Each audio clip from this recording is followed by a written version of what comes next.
Ven Espíritu Santo, llena los corazones de tus fieles y enciende en ellos el fuego de tu amor. envía tu Espíritu para darnos, Señor, nueva vida. Y renovarás la faz de la tierra. Oh Dios, que con la luz del Espíritu Santo iluminas el corazón de los fieles. Danos a gustar todos los rectos según el mismo Espíritu, gozar siempre de sus consuelos por Jesucristo nuestro Señor. Amén. Nuestra Señora del Pan. Ruega por nosotros. Bueno, así, buscando a veces el lugarcito, sobre todo, bueno, el material, para ofrecer alguna cosa que sirva a la formación, no solamente a la formación de algún equipo en particular, sino que se puedan aprovechar los esfuerzos, ¿no? Yo soy más que agradecido a todos los que han venido, porque, bueno, les cuento que no es sencillo, ustedes saben cómo son nuestros tiempos, preparar un tema y, bueno, también presentarlo más o menos adecuadamente, en serio, digo, a la exigencia o a la necesidad que tiene la iglesia, no siempre es tan fácil. A veces se puede invitar a alguno de afuera, que por ahí tiene algún tema preparado, bueno, pero en este caso, como el Papa Francisco nos regaló una carta apostólica sobre la liturgia, propiamente, ¿no es cierto? La carta se llama Desiderio Desideravi. Ahora vamos a meternos un poquito en eso. Es con el tema central de la formación litúrgica de todo el pueblo de Dios. Y entonces, la formación litúrgica, imagino que los que estamos acá creemos que no es solamente para los curas, o para el equipo de liturgia, ¿no? Que podría ser ya una apertura grande. Pero no, la formación litúrgica es para todos. ¿Por qué? Porque todos celebramos. La que celebra es la iglesia. La que celebra es la iglesia. El sacerdote es Jesucristo. Y nosotros, que estamos injertados en Cristo, podemos ofrecer como sacerdote, que es el que ofrece el sacerdote. Bueno, todos podemos ofrecer desde el sacerdocio bautismal, pero porque por el bautismo entramos en Cristo, ¿no? Y entonces formamos parte de su cuerpo. Recién hacíamos referencia a esta parte del cuerpo llagada, con la gente de Cáritas que dijimos al final de la misa, que toca las llagas de Cristo en el cuerpo sufriente, en los miembros del cuerpo que sufren. Ahora decimos es el cuerpo que celebra, y con la catequesis vamos a decir es el cuerpo de Cristo que anuncia y transmite la fe. Son pilares esenciales de la vida de la iglesia, por lo tanto todos los cristianos, la celebración, es decir, la liturgia, la caridad y la evangelización, la catequesis. Sin esas tres no hay iglesia de Cristo. No podemos hacer una sola. Por eso, por más que haya un grupo de liturgia, o un grupo de cáritas, o un grupo de catequistas, la cosa nos corresponde a todos, nos compete a todos. Sinodalidad va también en esa dirección, caminamos juntos. Bueno, entonces de eso se va a tratar. Es muy bonito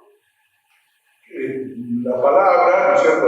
Desiderio, desiderar, qué lástima, que era una cosa que yo quería traer, y porque todo no se puede, no la traje, y además pues estoy distinto en el medio. Pero es como lo va a decir en cada una de las placas, ¿no? Lucas 22:15, es el momento previo a la cena del Jueves Santo, la cena del Señor, la última cena.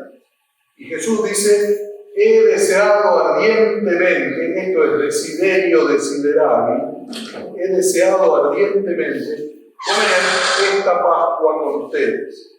Ese es el texto, ¿no? Y entonces se trata de ese contexto así de la cena, de quienes están en la cena, lo va a mencionar el Papa. Bueno, el documento tiene, como ahí dice, 65 números. Yo lo bajé de internet, no compré el cuadernillito en papel lindo, lo hice en el papel que yo tengo, de la Como. Cualquiera lo puede bajar. Si ponen Desiderio Desiderare, te va a aparecer ahí un PDF del Vaticano, se baja y se escribe. Y no tenés que pagarle nada al Papa. Y si no, tenés que comprar el librito allá, mira, ahí Ale lo tiene. Puede ser que en la librería esté, ustedes saben, Anita va a venir mañana, y si no, ya después la cosa entre él, Desiderio y Desiderare, y queremos 2.000 para sacar uno. No, son 50.000 habitantes, 2.000 querían entonces, no entra. Bueno, entonces, esta carta Papa Francisco la largó el año pasado, el día de San Pedro y San Pablo, ¿no es cierto? El 9 de junio. Y, como bien ahí dice el subtítulo, sobre la formación litúrgica del pueblo de Dios. Bueno, entonces, el documento 65 números y al último, así que no se pierdan el último viernes, una hermosa oración, reflexión de San Francisco de Asís, que está fuera de los 65, me parece ahí al final. Muy bonita sobre el Eucaristía, preciosa. Bueno, entonces, vamos a meternos en los temas que tiene el documento. Y seleccionamos algunos en base también a los títulos que el mismo documento trae. Se puede mirar de otra manera, bueno, pero por ahora vemos eso. Esto va rápido, ¿eh? La liturgia es una dimensión fundamental para la vida de la Iglesia. Después lo vamos a explicar cada uno, por eso digo, ahora simplemente ver qué números abarcan, eso debe ser el número 1. La liturgia, el hoy de la historia de la salvación. Eso va a ser el tema propiamente de este encuentro, y un poquito más también el tercero y el cuarto, si llega. Pero el tema del hoy, de la historia de la salvación, es muy importante. El hoy, bueno, es palabra mayor en la liturgia. Después lo vamos a ver, no quiero, tampoco les voy a decir nada que no sepan, pero van a decir, se van a acordar de lo que ya sabían, o le va a resonar lo que vamos escuchando siempre, ¿no? Pero cuando celebramos la misa, ustedes saben que no estamos solamente mirando para atrás, recordando un acontecimiento de hace 2000 años. Cuando celebramos la misa, decimos que es el hoy de la salvación para nosotros. Para nosotros, no solamente los que estamos en el templo, sino para este tiempo del mundo. Es un encuentro, lo decíamos por ahí cuando explicamos la misa a los chicos, un encuentro entre el cielo y la tierra. El cielo es eternidad. Nosotros acá tenemos tiempo y espacio, pero cuando celebramos, Dios se mete en el espacio y en el tiempo. Por eso hoy es el día del Señor. Hoy acontece la salvación cuando se celebra la liturgia de la Iglesia. Entonces, eso es una idea muy fuerte, muy linda. Esto es el tercer tema de liturgia, al lugar del encuentro con Cristo. Bueno, eso es lo que queremos refrescar, ¿no? Lo que queremos, es lo que queremos renovarnos. Que la celebración sea encuentro personal con Él. Y entonces, ¿cómo me dispongo, ¿no? Para estar con Él en esa invitación que me hace? Otra palabra lindísima. Él me invita, Él me llama. Yo no me lo gano, no me lo consigo con mi propio esfuerzo. Bueno, la iglesia, 4, la iglesia sacramento del cuerpo de Cristo. Cuando se ve la iglesia, se tiene que ver a Cristo. Cuando decimos sacramento, estamos diciendo algo que vemos y algo que no vemos, algo visible y mucho invisible, misterioso. Entonces decimos, bueno, en el bautismo, ¿no? Vemos el agua, y que esa agua se derrama sobre la cabeza del bebé, y lo que no vemos es el lavado de la mancha del pecado original y el agua como fuente de vida, de la vida de Dios en el chiquito que se bautiza.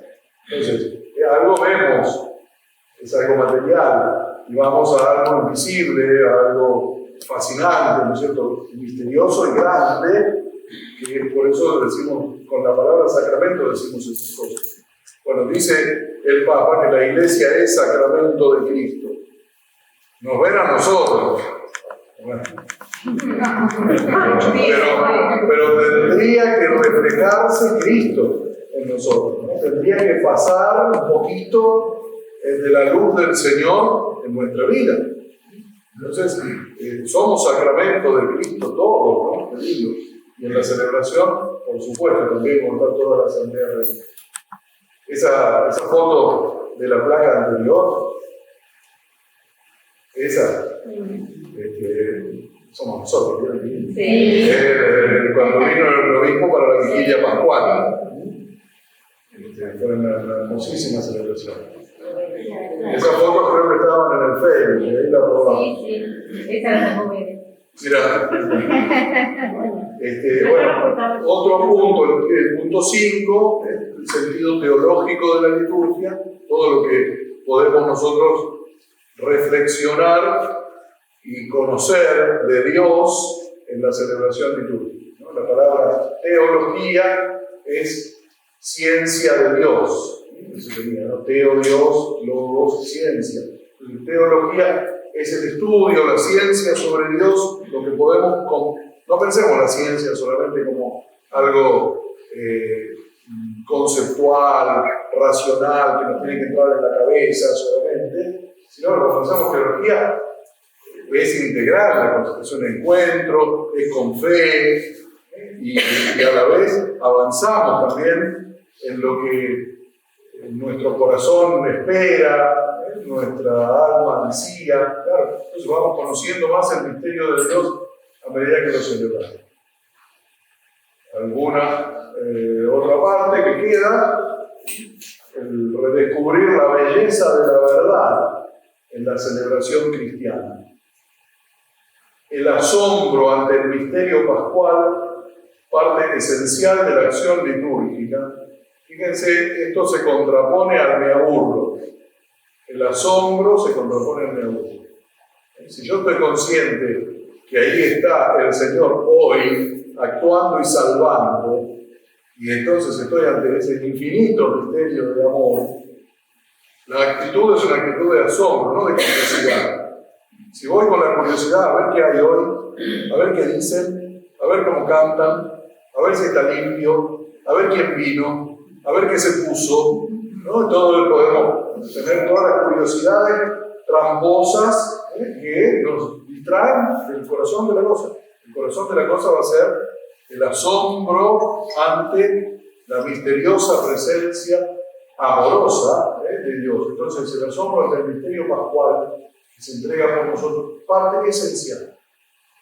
La necesidad de una seria y vital formación litúrgica, el ars celebrandi,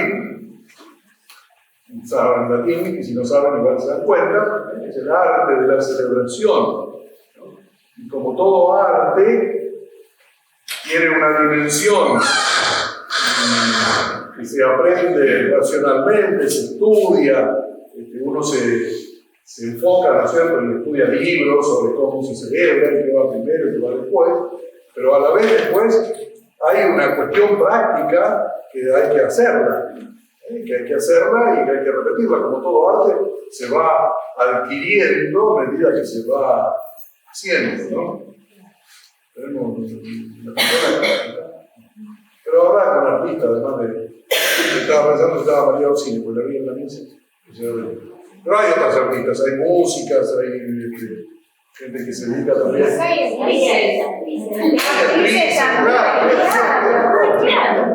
Ustedes saben, más hacemos, más ensayamos y más actuamos, bueno, mejor sale, más nos metemos en el personaje. Bueno, esto sin que sea una actuación teatral, pero verdaderamente cada celebración tiene que hacernos profundizar más. Bueno, al celebrar. Y beber de la liturgia, fuente principal de la espiritualidad cristiana. Nos va a decir el Vaticano II que la liturgia es cumbre y fuente, y por eso beber de esa fuente, porque ahí está Cristo. Bueno, vamos a ver. Ese es el documento.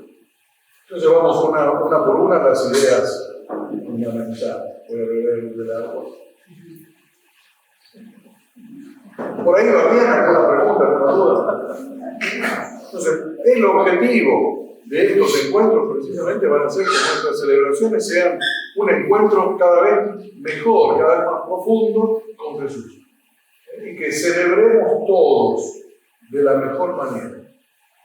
Entonces, no es que los más viejos ya lo saben y entonces no les hace falta, porque es nuevo siempre.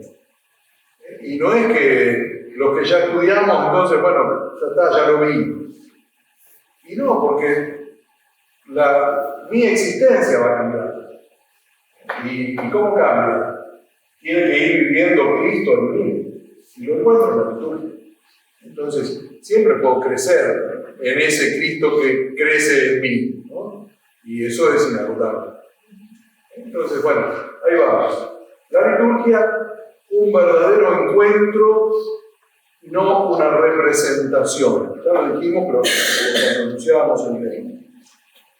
Fíjense, dice el Papa que en la preparación de la cena, ese famoso desiderio, desideraria, cuando he deseado ardientemente comer esta Pascua, vayan a buscar con un señor que tiene una sala alta en la casa, prepárenla para la cena, que le manda Jesús a Pedro y a Juan. Pedro y Juan van a preparar esa cena. El Papa nos presenta una imagen hermosísima, una mirada contemplativa de toda la creación. Dice el Papa que esa cena la preparó el mismo Dios desde la creación.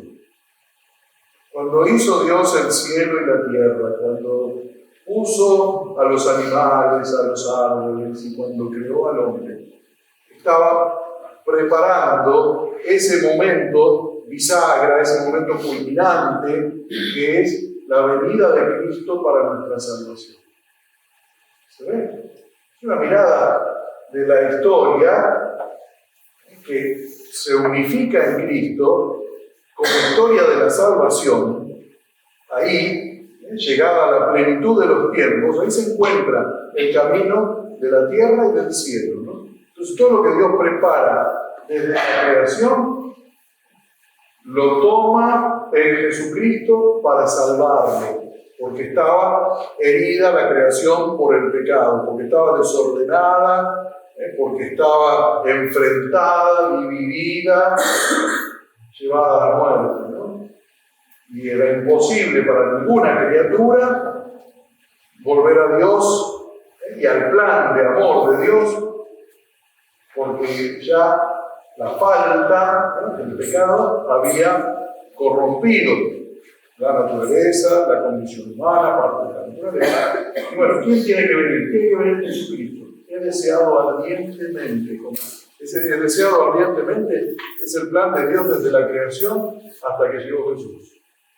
¿Se ve? ¿Ve qué hermosura de mirada contemplativa de la creación? Cuando vos vas a pisar una hormiga, después ya, uy, esta la tenía pensada, Dios, un mosquito lo mismo, ¿no? ¿Entendiste con las hormigas? Lo tengo combatiendo las hormigas del jardín porque hizo una huerta el padre Jorge. Y va lista, pero las enemigas atacan y entonces está ahí todos los días combatiendo. Bueno, así tenemos que cuidar también nosotros lo que Dios ha sembrado, ¿no? Siempre hay algunos que quieren morder y llevar y robar y romper, y esas son un poquito las hormigas espirituales que se ven. Ahora, perdón Darío, pero si lo miramos así, entonces Dios Padre de la creación, no quiero profundizar ni escandalizar, pero entonces aceptamos que Dios Padre de la creación sabía, debemos pensar que sabía cuál iba a ser el camino, que dónde se caía. Sí. Claro, Sí, porque Dios sabe todo. Claro. Es casi como Fabián.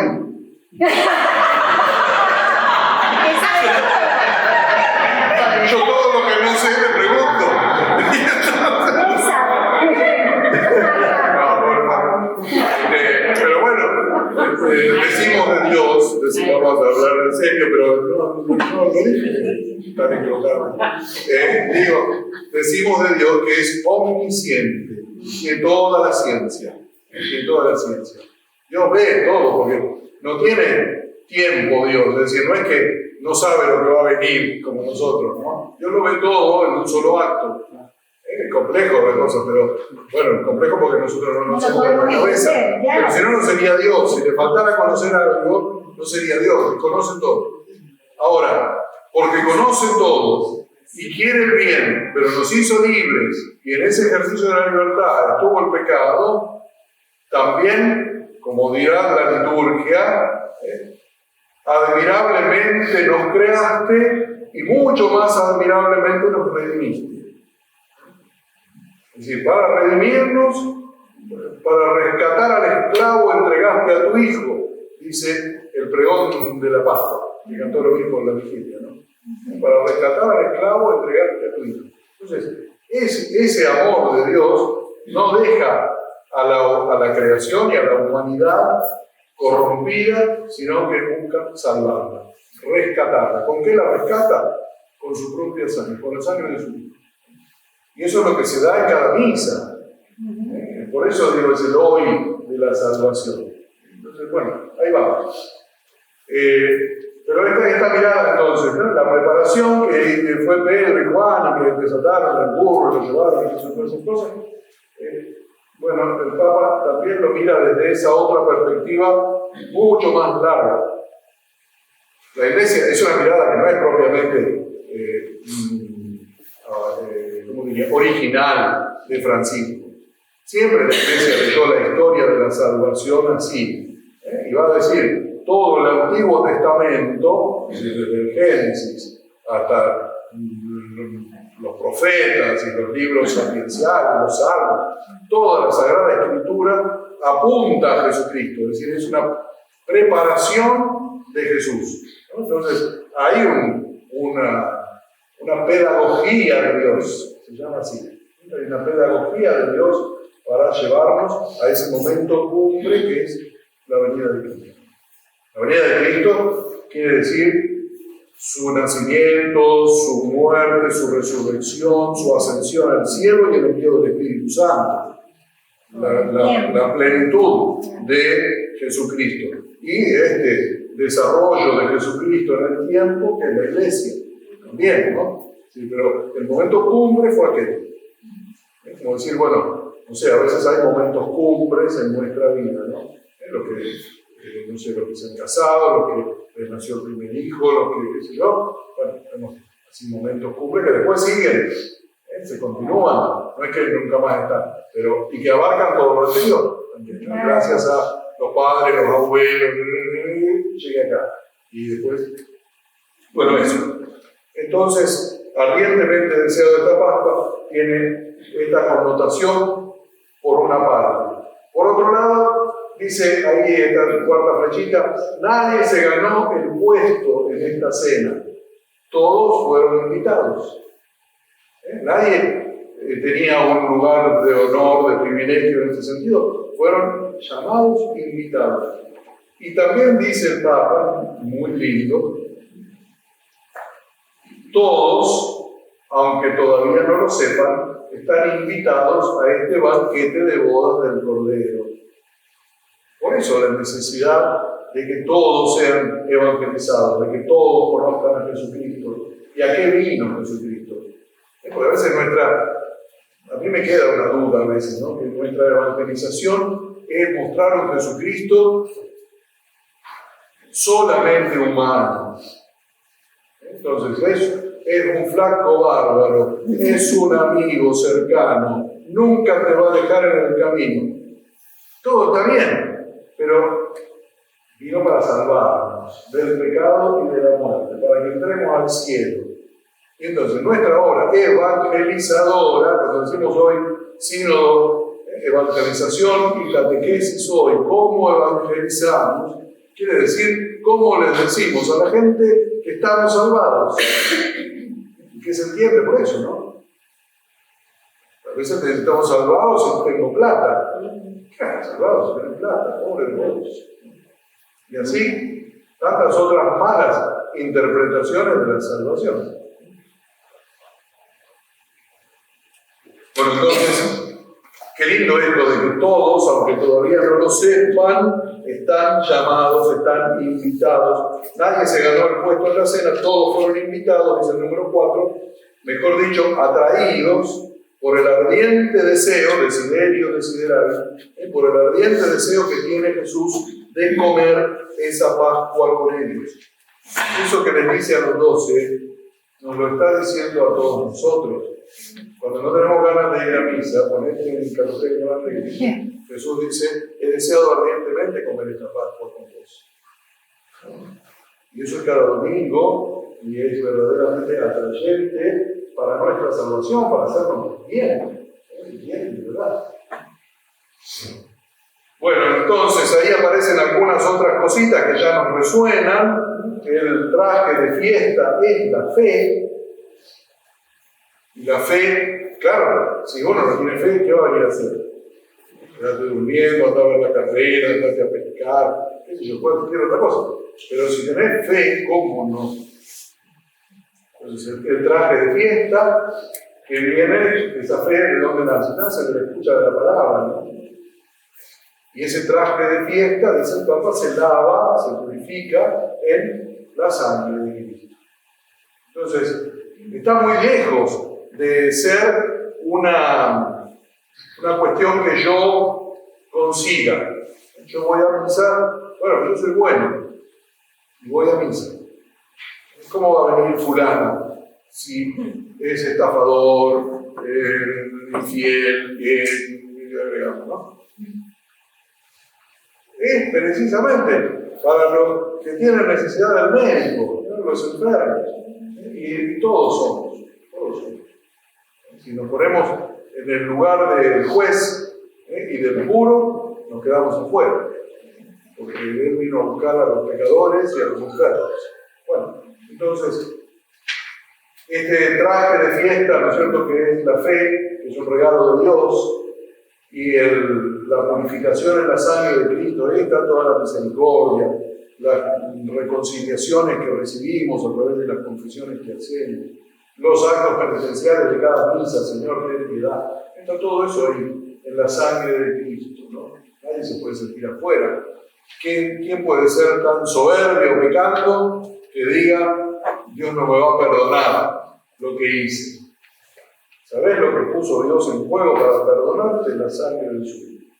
Una sola gotita de esa sangre inocente y todopoderosa lava los pecados del mundo entero. Por supuesto que esto entonces nos impulsa también para la misión, el hecho de saber que todos están invitados, y que bueno, están, entonces que vengan, que sepan, y cómo saben, y experiencia de amor, ¿no? La atracción que Dios hace es una experiencia de amor. A ver, escuché que algunos de Caldas han estado visitando allá atrás de la villa, ¿no? Y bueno, abrazos, esos chicos que se te prenden y abrazan, y vos que los podés abrazar, y bueno, eso evangeliza, eso evangeliza. No lo vas a poder sentar a rezar el Padre Nuestro, primero para tenerse no, el otro vaya a ver. Pero ese gesto de amor concreto, eso evangeliza, ¿no? Y atrae. Si nosotros, cuando alguien entra nuevo, ¿no?, al templo, lo miramos por arriba del hombro, como se te hace por acá, ¿no? Es difícil que la experiencia de amor así. Bueno, por ahí no lo miramos por arriba del hombro, no lo miramos. Hay toda una pastoral de la cercanía, qué sé yo, bueno, el lema de Cáritas, mirarnos, acercarnos, ayudarnos. La liturgia también, tenemos que mirarnos, tenés que parar con lo tuyo, tenés que apagar tu rollo, poner en pausa tu vitrola, que es una novedad. Entonces, digo, el poner en pausa todo tu rollo y meterte un poquito en contacto con el otro. Miramos. Alcanzale canciones. Dale el tuyo y después ponte a buscar la página. Ponete al lado y meter el dedito por donde va, porque si no, no lo vas a usar jamás. ¿Qué sé yo? Hay tanto para hacer ahí. Cuando el Papa nos habla de participación activa, consciente, plena, nos habla de eso el concilio, ¿no? Pero digo, eso, si nosotros lo hacemos eclesial, también para que el otro viva plenamente la celebración. Mira, qué sé yo, viene gente que no tiene ni idea. Pero ahora no paran. Ahora el pobre tipo quedó parado solo, se sienta encima del primer banco, uno que no vino nunca, no ve nada, lo que hacen los de atrás y queda parado ahí, me revela toda la misa. Bueno, entonces, uno de al lado decide, ahora nos usamos, para que no queden ridículos, qué sé yo. Pero digo, gestitos que si le cargamos un poquito de amor a eso, se nota, se nota. O sea, no tiene que ser profesional. Podríamos contratar acomodadores, pero no, la arruinamos, no. Entonces, por acá le damos otra vuelta y es mejor. Bueno, uy, qué tema, ¿no? La cena del Señor, la misa, ¿no? La misa como la cena del Señor, sacrificio y banquete. Sacrificio y banquete. No puede ser la cena del Señor sin la ofrenda, sin el sacrificio. No podemos ser salvados sin la crucifixión y muerte, aunque no nos guste, aunque nos parezca feo. ¿Cómo le va a mostrar a los chicos ese crucificado de ahí? Se asustan. Mirá toda la sangre que chorrea. Nosotros tenemos los crucifijos que nos vienen de la tradición española, entonces están llenos de sangre. Cuanto más sangre, mejor. Ahí está,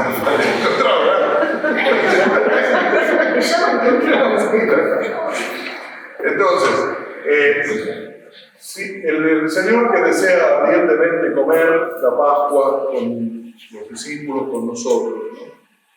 Es precisamente para anticipar ahí lo que va a pasar el viernes, lo que va a pasar en el Calvario. Y entonces es mi cuerpo entregado y mi sangre derramada. Si no está el cuerpo entregado y la sangre derramada, no hay redención, no hay salvación ni perdón de los pecados. Por más que sea más lindo el banquete, que también lo es, son dos dimensiones, que no pueden faltar, están complementadas, ¿no? El banquete es la mesa y el compartir el mismo pan para formar el mismo cuerpo, que diría Pablo, ¿no? Pero es el cuerpo entregado. Sin el sacrificio no hay gloria, no hay resurrección. Entonces, son aspectos que no los podemos recortar como a nosotros nos parece. Y eso después va a seguir el Papa profundizando, ¿no? Pero no decimos en muchas canciones sacrificio y banquete, sacramento de unidad. Hay una de esas canciones que dice eso, ¿no? Canciones catequísticas. No es para que la canten ahora todo el No para. Digo, bueno, ese cuerpo entregado, sangre derramada, y de eso se hace memorial. Esto también, esta palabrita memorial. Gracias. Entonces, esta palabrita memorial es la que tal vez nos parezca rara, no la usamos generalmente. En la liturgia aparece mucho. Y el memorial en realidad viene de la tradición judía. Es una palabra que abarca el pasado, el presente y el futuro. Nosotros cuando hablamos de memoria o de recuerdo, estamos haciendo referencia a lo de atrás.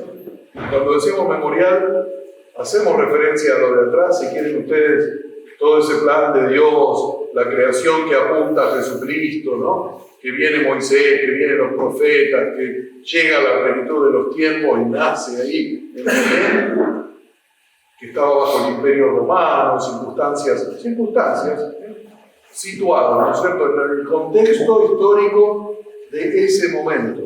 Estaban los romanos ahí, no los querían, estaban esperando un Salvador que los librara. Bueno, llegado ese momento, todo lo anterior está en el memorial. El memorial también es actualización. Es ahora que Dios me salva, es ahora que me encuentro con Él, hay presencia real de Jesucristo ahí, ¿no? en la celebración eucarística. Y a la vez también es futuro, es prenda de la gloria, es un anticipo de la gloria, es un anticipo del cielo.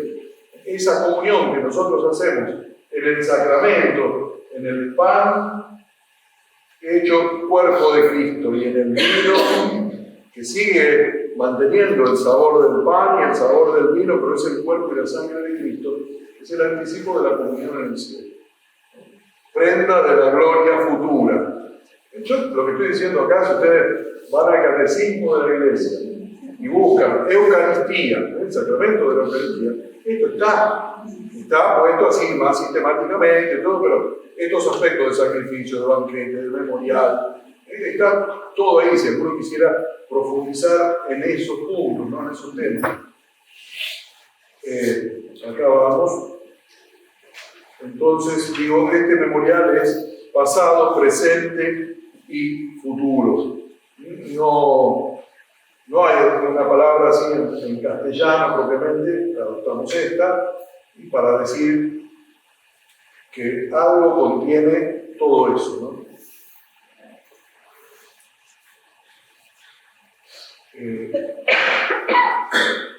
Y bueno, el método, ¿no? El método es el método de la encarnación. Siempre hablamos de esto cuando queremos poner los pies sobre la tierra y no quedarnos en el monte Tabor, allá donde Jesús se transfiguró, y qué bien que estamos acá, nos quedamos entre carpas. No, hay que bajar. Bajar, en este caso, digo, es el camino que Dios eligió para salvarnos, para que nosotros subamos del bajo. Él se humilló hasta haciéndose criatura en primer lugar, pero Dios todopoderoso, creador del cielo, bueno, se hizo un bebé, se formó en la panza de María, con todo el proceso humano de crecimiento desde el vientre materno, ¿no? Bueno, hay ese método que Dios eligió, que la Santísima Trinidad eligió para abrirnos el camino de la comunión. Entonces, digo, es el método que también utiliza la liturgia. ¿Quiénes somos? Somos gente. ¿Dónde estamos? En un lugar que está en el medio de la ciudad. La otra vez cuando celebramos los patronales y hablábamos de tener el templo parroquial, es una casa entre los vecinos, la parroquia, ¿no? La casa de la vecindad, es la casa de Dios. Dios se hace vecino. Dios ¿Y qué tenemos? Tenemos cosas, una vela, tenemos un mantel en el altar, ¿no es cierto? Tenemos el pan, tenemos el vino. Entonces, desde esos signos sensibles, dirá la Constitución sobre la liturgia, signos sensibles, cosas que podemos ver, que podemos tocar, que podemos gustar, olfatear, el incienso, ¿no? Por ejemplo. Digo, desde esas cosas pasamos, sacramentalmente pasamos al misterio, a que contengan la misma presencia de Dios. Escondido, así como eso, sacramental, misterioso, pero real. Entonces, la fe cristiana, dirá ahí el Papa Francisco, o es un encuentro vivo con Él, o no es fe cristiana. Estamos muy lejos entonces de decir, ya lo sé, estamos muy lejos de decir, lo aprendí, ya conozco las 2 elecciones que me da Teresa para la catequesis de adulto y ahora ya me recibo. No es una carrera que hago para recibirme, ¿no? Entonces, ese tema del encuentro vivo con Él es muy fuerte, muy grande, muy importante. La liturgia con la Eucaristía y los demás sacramentos, cada vez que hablamos de liturgia estamos hablando de la celebración de la Iglesia, la celebración oficial de la Iglesia. Entonces, la misa, el bautismo, la confesión, la confirmación, el casamiento, el orden sagrado, la unción de los enfermos, ¿no? La celebración de la palabra, celebraciones litúrgicas, celebraciones públicas de la fe de la Iglesia, con toda la Iglesia, ¿no? De la Iglesia a la que celebra. Entonces, eso garantiza la posibilidad de encontrarnos con el Señor. Ahí está. Por eso también es tan grave cuando se profanan las especies eucarísticas, cuando se profanan los objetos sagrados, ¿no?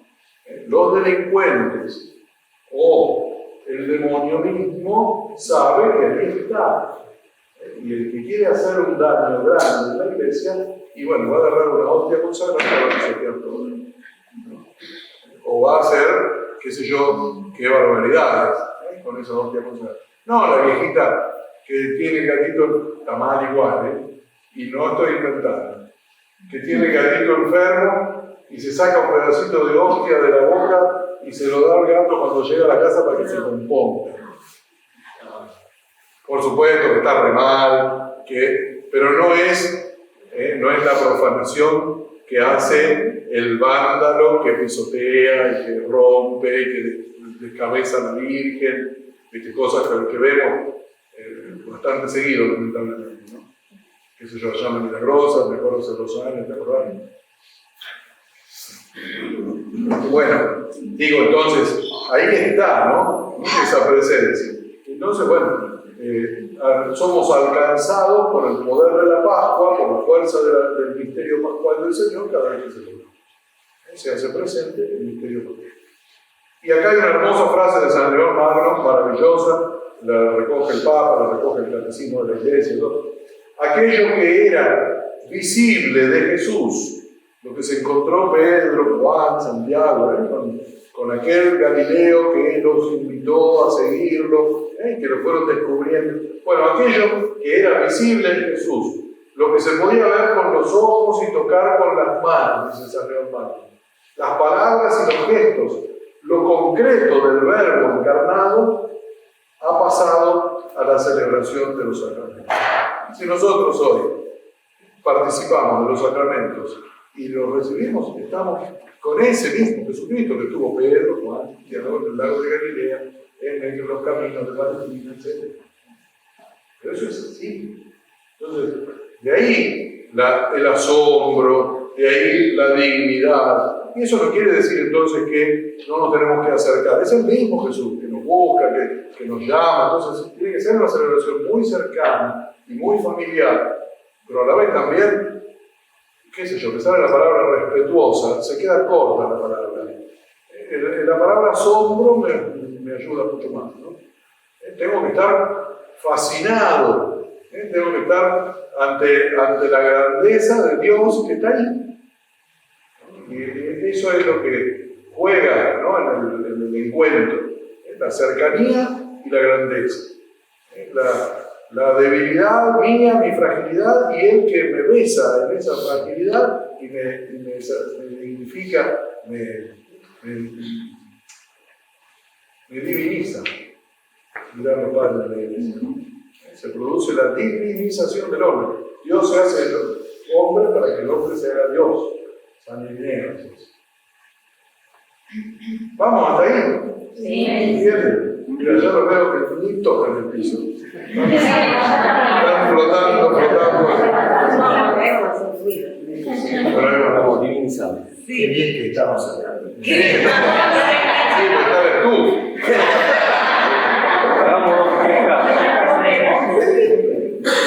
Bueno, y miren, todo eso nace acá, ¿no? El número 12 de la Desiderio Desiderari dice: nuestro primer encuentro con su Pascua es el acontecimiento que marca la vida de todos nosotros, los creyentes en Cristo, el bautismo. No es una adhesión mental, me perdí. No es una adhesión mental a su pensamiento o la sumisión a un código de comportamiento impuesto por él. Es la inmersión en su pasión, muerte, resurrección y ascensión. No es un gesto mágico. La magia es lo contrario a la lógica de los sacramentos, porque pretende tener poder sobre Dios. Familiar del sábado. Entonces, eso es la magia, ¿no es cierto? Busca tener poder sobre Dios, manejar a Dios, por esa razón viene el tentador. En perfecta continuidad con la encarnación, nos da la posibilidad, en virtud de esta presencia y acción del Espíritu Santo, de morir y resucitar con Cristo. Ahora vamos a entrar un poquito en eso maravillosísimo. No existe. El modo en que acontece es conmovedor, dice el Papa. La plegaria de bendición del agua bautismal también nos muestra cómo Dios, al crear el agua, previó el bautismo, algo así que de lo que dijimos con la creación y Cristo, ¿no? Cuando uno utiliza la fórmula de bendición, muchas veces utilizaste el agua desde la creación, el Espíritu aleteaba sobre el agua para que ya desde entonces consiguieran el poder de santificar. Tu hijo, al ser bautizado en el agua del Jordán, descendió el Espíritu. Bueno, ahora te pedimos que descienda sobre el agua de esta fuente del Espíritu. La acción del Espíritu es la que va a llenar de Dios ese pequeño signo humano, ese pequeño signo material. Y va a ser capaz entonces de hacer nacer de nuevo, de morir y de nacer, ¿no? De hacer, el agua hace eso. Te revienta cuando te inunda y te vivifica, ¿no es cierto?, cuando todos lo necesitamos. Entonces eso pasa también ahí en el bautismo. Morimos con Cristo y resurgimos con Él a la vida nueva. Después de crearla, hubiera querido perfeccionarla, en esa agua fuimos sumergidos. Sumergidos es los que están en las charlas de bautismo, y todo eso lo escuchamos un montón de veces.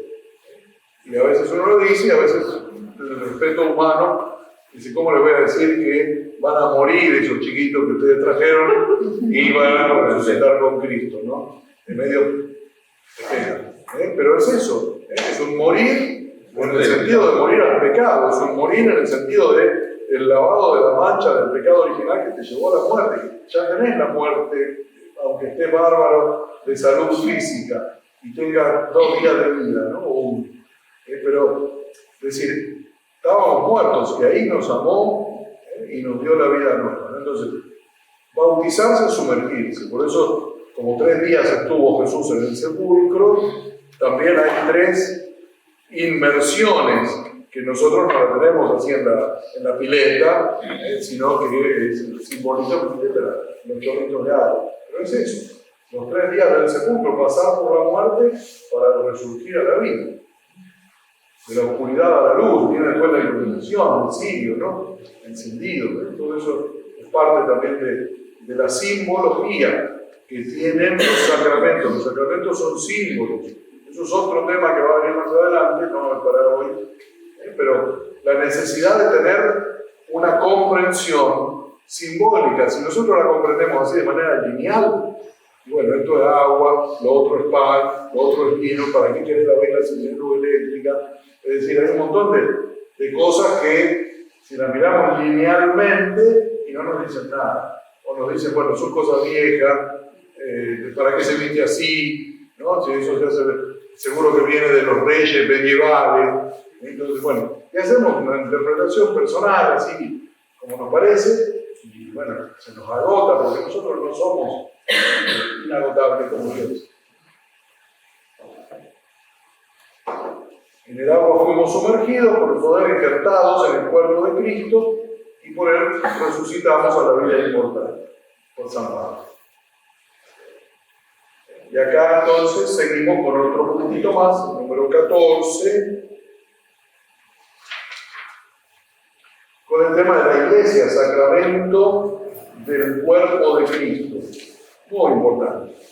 A veces nuestra fe es demasiado individualista. Ahora no se ve tanto, pero hace unos años atrás a veces se da por alguna situación particular, no digo que esté mal, pero a la gente le gustaba que el bautismo sea para nosotros solitos. Mi nene y nosotros solos. ¿No? Y es un contrasentido con respecto al bautismo, porque el bautismo te injerta en el cuerpo de Cristo, y eso es la iglesia. Entonces, necesariamente la iglesia celebra y te da la fe. La fe me llega por la iglesia que me la transmite. Entonces, por supuesto que es iglesia la familia, ¿no? Y entonces viene la familia con los padrinos y algunos abuelos y tíos y primos más. Hay iglesia. Se puede hacer, es válido. No digo que no sea. pero a los efectos del signo es mucho más lindo que se hagan varios bautismos. Y si se hacen dentro de la celebración de la misa, todavía mejor. Y la misa, que tendría que tener al menos uno, es la vigilia pascual. Así dura media hora más. Pero en ese momento donde se bendice el agua con la presencia del Cristo resucitado, simbolizado también ahí en el cirio, ¿no? Ahí entonces ese agua, que después la vamos a usar para renovar todos las promesas bautismales, si hubiera un sujeto ahí que necesita el bautismo, también sería muy catequístico. A veces se puede hacer, a veces no. Que es muy difícil que una familia quiera ir a las 11 de la noche a bautizar al nenito. Bueno, pero digo, a los efectos simbólicos. En la iglesia antigua solamente se bautizaba ese día. Se preparaban los adultos, ¿no? Durante 2, 3 y a veces 4 años. Eso duraba el catecumenado de adultos. Y esa noche de la Pascua se bautizaban y se incorporaban a la celebración con todos los demás. Bueno, es otro tema, bellísimo, pero no es de ahora. Entonces, del costado de Cristo dormido en la cruz, dicen los padres de la iglesia, su interpretación así espiritual, brotó admirablemente el sacramento de la iglesia. La iglesia nace del costado abierto de Cristo. Esa sangre y agua que dice el Evangelio de Juan, que brotan, son símbolos, también dirán los padres de la iglesia, de estos sacramentos fundantes de la iglesia. El agua del bautismo, la sangre de la Eucaristía. La iglesia vive desde el bautismo por la Eucaristía, ¿no? Entonces, del costado abierto de Cristo. Y así como siempre van a jugar con esas imágenes. Y vamos todo para atrás y está todo concentrado acá y es anticipo del cielo, es el memorial. Pero acá digo, van a jugar con la imagen también de la creación del hombre. Cuando abre el costado de Adán y forma del costado a la mujer. Abres el costado de Cristo y forma del costado abierto a la mujer. La mujer en el Nuevo Testamento es la iglesia. En el Nuevo Testamento, en el libro del Apocalipsis, vi una mujer revestida de sol, con la luna bajo sus pies. Nosotros vemos a la Virgen con los rayos, todo así como está allá. Pero la imagen del Apocalipsis es la iglesia. Una iglesia que triunfa, pero que ahora en ese momento que se escribe el Apocalipsis está perseguida por Nerón, que está quemando a los cristianos y lo está tirando a los leones. Es una iglesia que está súper desanimada. Y el Apocalipsis es, vamos al cielo, es una fiesta. Están los mártires pero revestidos de blanco con la túnica y la palma del triunfo, porque en la sangre del Cordero se purificaron. Entonces, todo un símbolo, el libro del Apocalipsis, de ese triunfo final de Cristo, ¿no? Muy bueno el texto del Apocalipsis para todo momento de nuestra vida, más para estos tiempos. Pero va a hablar del banquete del Cordero, el libro del Apocalipsis, ¿no? Y nos va a invitar a las bodas del Cordero, el cielo como una fiesta de bodas. Bueno, todo un tema también ahí para practicar. Sin esta incorporación al cuerpo de Cristo que somos todos, dice, no hay posibilidad de experimentar la plenitud del culto a Dios. Si no estamos en la iglesia, no puedo pensar que yo puedo dar culto a Dios yo solito, Dios y yo y Dios. Es la comunidad, la comunión en la iglesia en la que estoy injertado, aunque no lo sepa, aunque no lo sienta, aunque no lo viva, estoy injertado desde el bautismo, ¿no? Soy uno solo, es el acto de culto perfecto y agradable al Padre. Por eso la iglesia, no porque tengamos como el mismo sentimiento como si fuera una hinchada de fútbol, ¿no? Todos sentimos que pertenecemos a esta institución. No es un sentimiento nuestro. Es injertados en Cristo porque es el único agradable al Padre, es el único que puede devolver la amistad del hombre con Dios, el único hombre pleno, puro y santo, que puede ser agradable, que vivió plenamente la obediencia desandó el camino de Adán, el camino de desobediencia y de la humanidad hasta Cristo, para ser entonces en Cristo el hombre nuevo, el nuevo Adán, el que sea camino para el encuentro con el Padre. No se puede entonces, sin ser iglesia, en ese sentido ser injertados en Cristo, hacer un culto agradable a Dios. El culto agradable a Dios es el único, el de Jesucristo. Por eso es el único sacerdote. El sacerdocio del Padre Job, el mío, que es el sacerdocio ministerial, hace presente el pastoreo de Cristo, el ejercicio del sacerdocio de Jesucristo, cabeza. Pero el sacerdocio de Cristo lo tenemos todos en el bautismo. Y lo celebramos, lo ofrecemos. El sacerdote es el que ofrece. Eso quiere decir la palabra, ¿no? Entonces, ofrecemos, ¿dónde? En nuestro trabajo cotidiano, los laicos, santificación en el mundo, pero luego en la celebración de la iglesia, cuando se celebra la Eucaristía, y celebramos todos, y ofrecemos todos.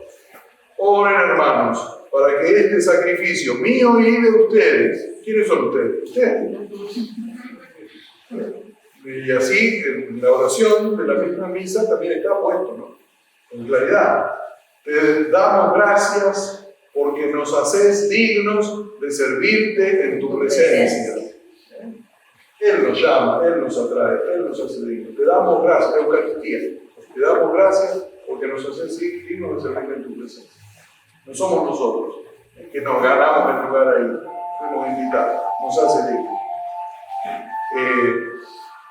La única posibilidad de participar en su ofrenda es ser hijos en el Hijo. Si no, nuestra ofrenda no sirve, porque tiene que ser para el Hijo. Otro prefacio, otra oración de la Iglesia también, a fin de amar en nosotros lo que amabas en tu Hijo. Cuando fuimos bautizados, nos adoptó como hijos, para amar en nosotros lo que ama en Cristo, en el único, en el Hijo único. ¿Se ve? Entonces, hay todo un misterio que siempre se va a poder profundizar y que va a ser inagotable. El sujeto que actúa en la liturgia es siempre y solo Cristo, Iglesia. Es decir, el Cristo total, diría San Agustín, que es la cabeza y los miembros.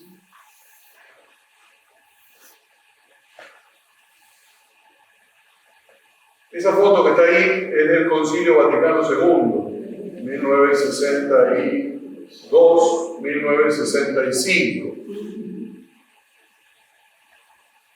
con los papas que lo llevaron adelante. Juan XXIII, que lo convocó, después murió, y lo siguió Pablo VI. Entonces ahí nos va a hablar del sentido teológico de la liturgia, pero yo creo que estamos bordeando la hora que nos dijimos que íbamos a parar, ¿no? Dijimos a las 9. 20:59. Miren, pero no es que yo termine, que sigamos hasta ahí por la hora. ¿Qué se creen? ¿Que lo tenía todo calculado? No. Lo había pensado, pero bueno, se ve que me detuve en algunas cosas, o no, lo pensé mal. Pero no está mal quedarnos con esta imagen del Concilio Vaticano II y la liturgia. El primer documento que dio a luz el Vaticano II fue sobre la liturgia. Se llama Sacrosanctum Concilio. Está ahí en la segunda flechita, ¿no? Y dice, bueno, de eso, debemos al concilio, que a todo movimiento anterior, al movimiento litúrgico, el redescubrimiento de esta comprensión de la liturgia, porque la liturgia propiamente, mientras se llegaba al concilio, se había ido como reduciendo a los ritos. Entonces, ¿cómo se hacía para celebrar la misa? Se ponía este ornamento de esta manera. Se caminaba así hasta llegar al altar. Se hacía tal reverencia y se extendían las manos. Ustedes, no sé, no conocieron, yo tampoco la misa en latín, pero estaba todo súper regulado y era muy complejo saberse todo eso. Para tal oración las manos acá, para tal oración las manos juntas, para tal oración las manos abiertas así, no así ni así. Bueno, pero eso había sido todo un entretejido que a lo largo de los siglos fue haciendo perder la cuestión del encuentro. Y entonces lo que va a hacer el concilio no es cambiar la fe, es sacar la telaraña, los adornos, lo que cubrió.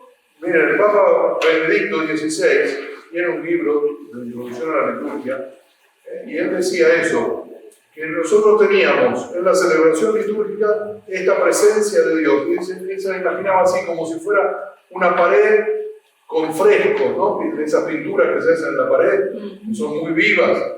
Con el paso del tiempo se le fueron pegando adornos y se fueron haciendo un revoquecito por acá para que una este adorno con el otro adorno, y después acá creció una mancha de humedad, y entonces en un momento el fresco quedó todo tapado por los adornos. Entonces, lo que hicimos con el Vaticano II fue volver a poner el fresco en valor.